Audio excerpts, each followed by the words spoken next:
नमस्कार। मेरा नाम भाऊ तोरसेकर। आप देख रहे हैं प्रतिवाद। दोस्तों, ये मेरा हिंदी यूट्यूब चैनल है।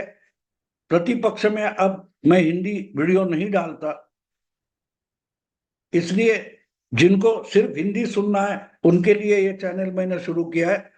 हो सके और पसंद आता हो तो आप इसको सब्सक्राइब करें।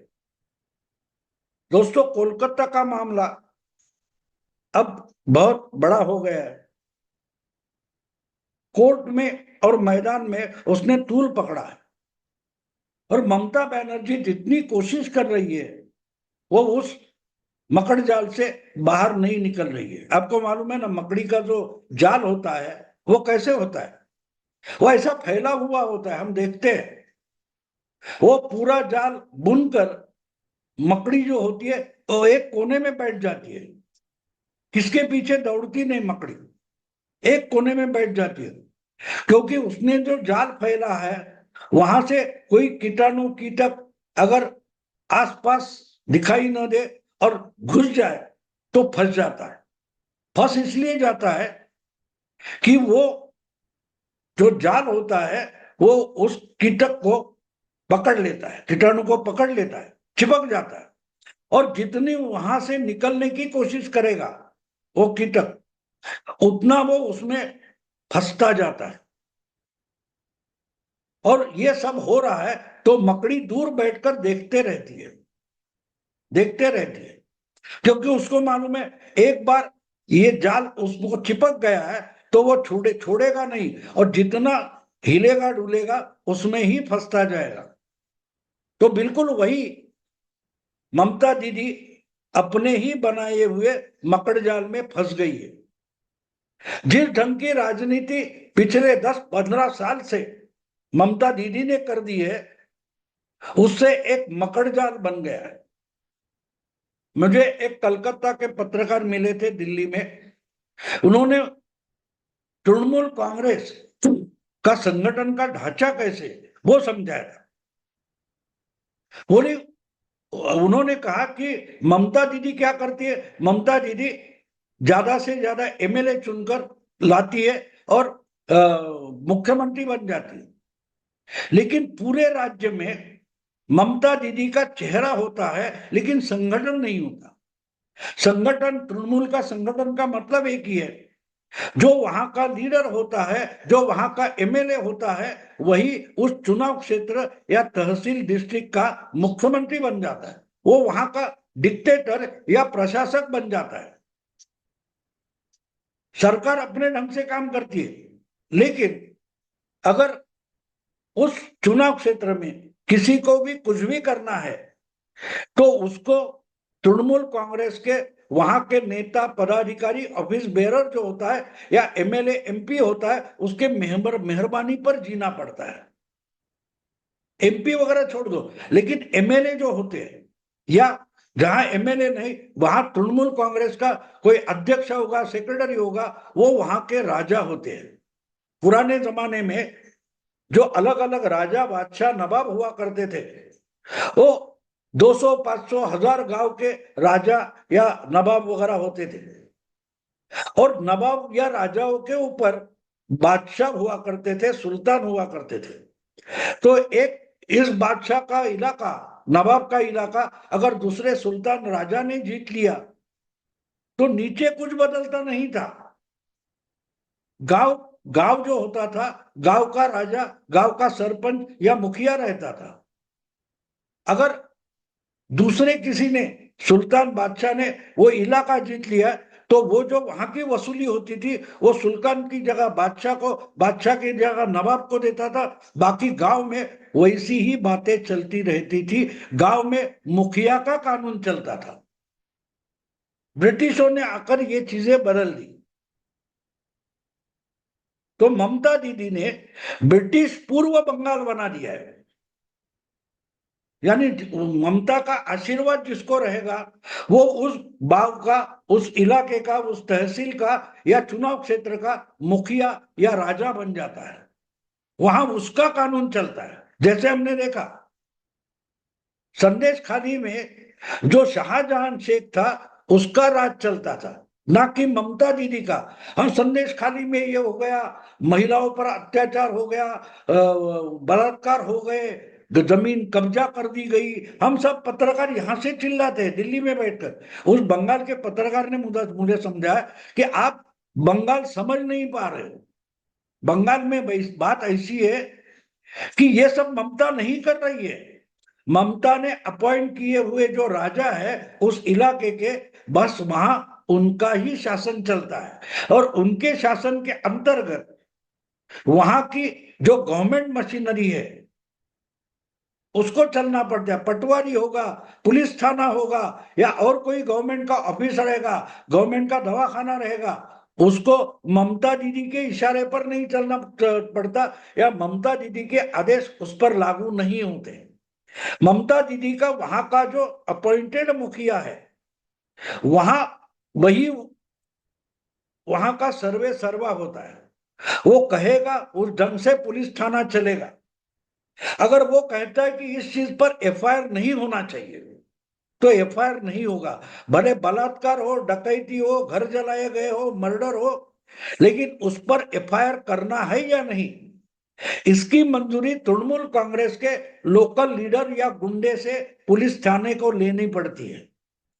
करप्शन का मामला है, कट मनी है, वसूली चल रही है, उस पर कुछ भी नहीं हो सकता। गवर्नमेंट की मशीनरी उस पर कुछ भी नहीं करेगी। ये मानो फ्रेंचाइजी जैसे होता है। हम मतलब देखते मैकडोनाल्ड हो या कोई हो, स्टारबक्स हो, या ऐसी बड़े बड़े होटल के आउटलेट्स होते हैं, तो वो कंपनी नहीं चलाती, वो फ्रेंचाइजी देती है। यानी उनका फॉर्मूला रहेगा और यहाँ का जो अपॉइंट किया हुआ फ्रेंचाइजी है वही मैकडोनाल्ड नाम से धंधा करेगा। वो स्वयंभू होता है। बिल्कुल वैसी ही बात, कुछ हिस्सा मैकडोनाल्ड को भेज दो कंपनी को, बाकी आपका राज है। बिल्कुल वही ढंग से, उसी ढंग से तृणमूल कांग्रेस चलती है। हाँ, उसके बदले ममता को क्या मिलता है? तब जब लोकसभा का चुनाव होगा, एमएलए का चुनाव होगा, उस वक्त वहां जो अपॉइंट किया हुआ गुंडा या नेता तृणमूल का है, उसने बड़ी भारी भमकम बहुमत से वहां का एमएलए या एमपी चुनकर लाना है। वो तालुका पंचायत, तहसील पंचायत होगी, या ब्लॉक इलेक्शन हो गए, या जिला परिषद इलेक्शन हो गए, वो जीतना वो उसका काम है। गुंडागर्दी करे, जो अपोजिशन में वोटिंग करने वाले हैं उनको घर से बाहर ना निकलने देना, उन पर बम फेंकना, आगजनी करना, ये सब उनका काम है। और इसी ढंग से जो तृणमूल के खिलाफ वोटिंग करेगा उसको वोटिंग के लिए जाने ही नहीं देना। जो तृणमूल खिलाफ चुनाव लड़ेगा उसको चुनाव का पर्चा तक भरने नहीं दिया जाता। 50,000 सीटें ब्लॉक या ग्राम पंचायत की होती है, उसमें 30-30, 35,000 बिन विरोध चुनकर आती है, अविरोध चुनकर आती है। क्यों? सामने से कोई अपना पर्चा भर भी नहीं सकता। ये तृणमूल कांग्रेस का संगठन है। ये संगठन, अगर मालूम है कि ये बीजेपी वाला है और इसका इलाका बीजेपी से प्रभावित है, अगर यहाँ का वोटर तो मतदान केंद्र में गया तो तृणमूल के खिलाफ वोटिंग करेगा, तो वहां दंगा फसाद किया जाता है और वोटिंग को जाने ही नहीं दिया जाता। जब हो सके तो उनके नाम पर झूठे मूठे वोटिंग पर किया जाता है। इसको तृणमूल का संगठन बोलते हैं। तो इसलिए शाहजहां शेख हो, वो गुनाह करता है, वो तृणमूल का गुनाह नहीं होता, वो उसका ही गुनाह होता है। लेकिन वो गुनाह करने का अधिकारी उसने खरीद लिया है ममता दीदी से, और उसके बदले ममता दीदी के ज्यादा से ज्यादा एमएलए चुनकर लाना, अपने क्षेत्र से गारंटी देना कि मैं चुनाव जीत कर दिखाऊंगा, आप जिसको उम्मीदवार बनाओगे उसको हम जीत कर लाएंगे, ये गारंटी के लिए उसको तृणमूल का पदाधिकारी बनाया जाता है। तो इसलिए अगर बलात्कार होता है या वो कौन शाहजहां शेख, उसके खिलाफ 20 दिन तक एफआईआर क्यों नहीं होता? क्योंकि लोकल जो राजा नवाब है ममता ने अपॉइंट किए हुए, उसका सैंक्शन मिलना जरूरी होता है। अब वो मेडिकल कॉलेज का जो कोई प्रिंसिपल है उस पर बवाल चल रहा है, वो भी क्या करे, वो भी क्या करे? अगर उसको उस इलाके के जो तृणमूल के नेता है उसका सैंक्शन नहीं है, तो बेचारा पुलिस कंप्लेंट भी कैसे करेगा? कैसे वो एफआईआर दर्ज करने के लिए कोशिश करेगा? बिल्कुल नहीं कर सकता। तो ये इस ढंग से अगर तृणमूल की सरकार बंगाल में चल रही है तो उसके जिम्मेदार भी बंगाल की जनता ही है। अगर आप आज रास्ते पर आ रहे हो, मोर्चे निकाल रहे हो, प्रदर्शन कर रहे हो, ये रोज की जिंदगी में आप अपने गली के जो गुंडे हैं, 10-12 गुंडे 5-6 हजार लोगों को कंट्रोल कर सकते हैं क्योंकि वो हिंसा कर सकते हैं, तो आपको भी हिंसा पर उतारू होना पड़ेगा, तब जाके गुंडे डरकर भागेंगे, भाग जाएंगे। तो दोस्तों, ये मामला सो मोटो सुप्रीम कोर्ट में आ गया और बेशर्मी की हद देखो। ममता दीदी ने या उनकी पार्टी के नेताओं ने, लोकल नेताओं ने जो कुछ किया वो किया, लेकिन एक बात है, एक बात है कि फिर भी बेशर्मी से हमने किया, वो कानूनन है, कानून के दायरे में है, ये भी बताने की कोशिश हो रही है। कोलकाता हाईकोर्ट टिप्पणी कर रहा है, ममता उसको दाद नहीं देती। सुप्रीम कोर्ट ने सुमोटो ये केस हाथ में ले ली और बोले आपने पोस्टमार्टम कर लिया, और पोस्टमार्टम के 3 घंटे बाद आप एफआईआर दर्ज करते हो। अगर आप पोस्टमार्टम करने वाले हो तो उसके पहले आपका एफआईआर तो बनना चाहिए, क्यों नहीं एफआईआर बना? ये सुप्रीम कोर्ट पूछ रही है, कोई गली की छोटी सत्र न्यायालय या लोकल मैजिस्ट्रेट कोर्ट नहीं पूछ रहा है। तो कानून की व्यवस्था बंगाल में क्या है ये आप समझ सकते हो। और इसको डिफेंड करने के लिए हमेशा की तरीके से कपिल सिब्बल पहुंच गए। जो जो जिसको जिसको गुनाह माना गया है उसको सबसे अच्छा काम बताने के वकील अगर आपको चाहिए तो उसका नाम कपिल सिब्बल है। और इसलिए कपिल सिब्बल ममता दीदी को बचाने के लिए भी पहुंच गए। और एक बार तो यह हो गया कि कपिल सिब्बल बोल गए कि ये खाली फालतू का आरोप कर रहे हैं, तो तुषार मेहता जो भारत सरकार के वकील है वो तो बोले ये तो आपकी देन है। झूठे आरोप करना ये तो आपके लाडले केजरीवाल ने शुरू किया था ना। कपिल सिब्बल और शरद पवार इनके पास स्विस बैंक में अकाउंट है, उसमें कितना पैसा है, ऐसा ऐसा आरोप 12-13 साल पहले केजरीवाल ने किया था और उसके खिलाफ डिफेमेशन केस कपिल सिब्बल ने डाली थी। आखिर केजरीवाल ने सिब्बल की माफी मांगी थी। लेकिन आज बात कितना चमत्कार हुआ है देखो कि उसी केजरीवाल को सुप्रीम कोर्ट में या और कहीं कपिल सिब्बल डिफेंड कर रहे हैं। तो बात ऐसी है कि आपके पास एक गुणवत्ता होनी चाहिए कि आप लुच्चे लफंगे अगर हो गए तो कपिल सिब्बल आपके बचाव में खड़े हो सकते हैं। और इसलिए अगर ममता दीदी की सरकार ने और उसकी शासन में खुलेआम गुनहगारी बढ़ गई है तो उसको डिफेंड करने के लिए कपिल सिब्बल से बड़ा अच्छा वकील कोई हो ही नहीं सकता। आपको याद होगा लोकसभा चुनाव वगैरह के पहले 2 साल पहले कपिल सिब्बल ने कांग्रेस पार्टी छोड़ी थी और उन्होंने एक वेबसाइट लॉन्च की थी, इंसाफ के सिपाही। इनके इंसाफ के सिपाही कौन है आप समझो? कपिल सिब्बल किसको इंसाफ के सिपाही बोलते हैं? जिनको वो बचा रहे हैं, बचाने की कोशिश कर रहे हैं, जिनको डिफेंड कर रहे हैं। जो फ्रॉड करते हैं, जो धपला करते हैं, घोटाला करते हैं, बलात्कार करते हैं, गुंडागर्दी करते हैं, तो उनके बचाव में कपिल सिब्बल फटाफट अगर खड़े होते हैं और संगठन बनाना चाहते हैं जिसका नाम है इंसाफ के सिपाही। तो आप समझ सकते हो कि कपिल सिब्बल की इंसाफ की कल्पना क्या है, परिकल्पना क्या है, सच्चाई क्या है। गुनाह करना आम जनता को परेशान करना, महिलाओं को असुरक्षित करना, ये शायद कपिल सिब्बल की इंसाफ की कल्पना होगी। वरना धपले करने वाले, दिल्ली को लूटने वाले केजरीवाल के बचाव में केजरीवाल कैसे खड़े हो गए? आज बंगाल में जो कुछ हो रहा है उसके बचाव में कपिल सिब्बल कैसे खड़े हो गए? क्योंकि जो कुछ वहां अन्याय अत्याचार हो रहा है वो कपिल सिब्बल की परिकल्पना में इंसाफ है। वो उस बलात्कारिता को इंसाफ देना चाहते हैं और बलात्कारिता का इंसाफ का मतलब उस पर अत्याचार करने वाले को सुरक्षा बहाल करना, उसका बचाव करना, यही कपिल सिब्बल का इंसाफ होता है। क्या बोले दोस्त? और इसी ढंग से वो आराम से बोल रहे थे किसी किसी भी सच्चाई का मजाक उड़ाना, ये तो कपिल सिब्बल की खासियत है।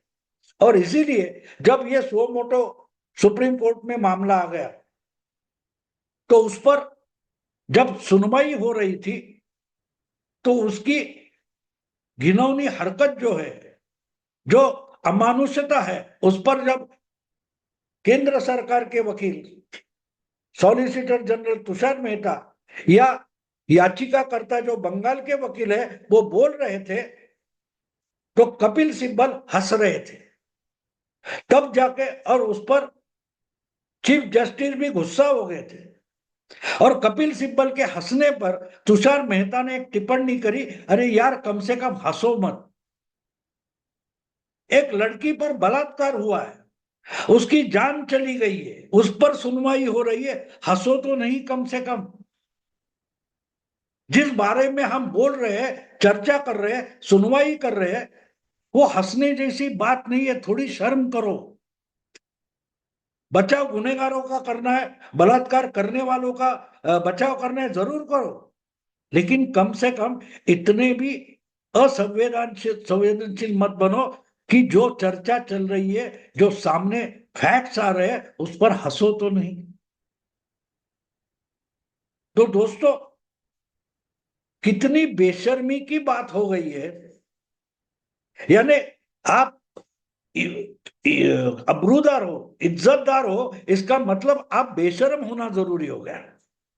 कपिल सिब्बल बड़े इज्जतदार है, वो कांग्रेस से निकल गए तो अखिलेश यादव ने उनको राज्यसभा का टिकट दे दिया, सपोर्ट दे दिया, वो राज्यसभा पहुंच गए। क्योंकि अखिलेश को मालूम है इनको अगर साथ में लेते तो कोई भी सुप्रीम कोर्ट में मामला उभरेगा तो ये बचाव करेंगे। और अखिलेश की पार्टी ही उत्तर प्रदेश में गुंडागर्दी करने वाली पार्टी मानी जाती है। पूरी कानून व्यवस्था उत्तर प्रदेश में इन्होंने जमीन दोस्त कर दी थी और आज कपिल सिब्बल उन्हीं की पार्टी के राज्यसभा सदस्य बने हुए या सह सदस्य बने। कहने का मतलब यह है दोस्तों कि कैसे लोगों का ये जमावड़ा है, ये हमें सोचना पड़ेगा। हम दूर खड़े होकर नहीं देख सकते। हमारे मराठी में एक अच्छी कहावत है, दगड़ापेक्षा वीत मऊ। यानी जो पत्थर होता है उससे भी ईंट अगर हम देखें तो ईंट कम हार्ड होती है, कठोर होती है। पत्थर बिल्कुल सशक्त होता है, तगड़ा होता है। तो अगर हम बीजेपी पर गुस्सा भी करेंगे तो भी एक मानना पड़ेगा कि ये जितने बेशर्म लोग हैं उनसे कम बीजेपी थोड़ी शर्म मानने वाली कोई पार्टी है। इतने बेशर्म है, सरासर झूठ बोल देते हैं। खटाखट फटाफट फटाफट फटाफट 8,500 रुपए लोगों को देने की भाषा बोलने वाले आज महाराष्ट्र में 1,500 रुपए से क्या होगा? अरे 1,500 रुपए तो लाड़की बहन में मिल तो रहे, पहुंच तो गए हैं, आपके 8,500 कहाँ है? यानी हम 8,500 देने का झूठा वादा करेंगे, वादा परस्ती करेंगे और आप दे रहे हो वो कितना कम है उस पर बोलेंगे, लेकिन हमने क्या दिया है? तो ऐसे बेशरम लोगों का जो जमावड़ा है उस पर क्या बोले और क्या ना बोले।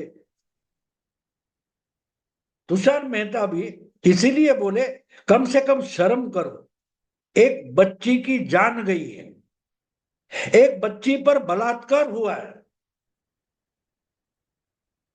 तो गंभीरता से तो सुनवाई करो। क्यों हंस रहे हो भैया? ऐसे अमानुषता और विकृत कारणों पर जो हंस पड़ते हैं, क्या हम उनका साथ देंगे तो पूरे देश का नरक बन जा सकता है। इसलिए तुषार मेहता ने जो बात कही है वो बड़ी इंपॉर्टेंट बात है, शर्म करो। और ये पूरे इंडिया अलायंस का लागू होता है, पूरी इंडिया अलायंस का।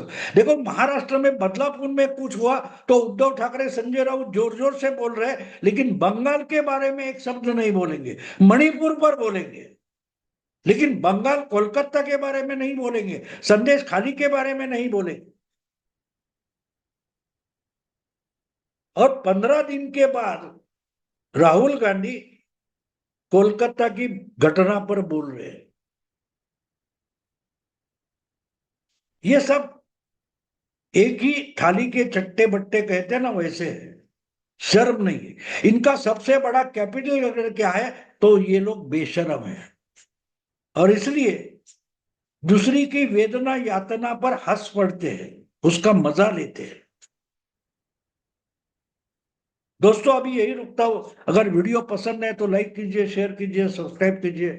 नमस्कार।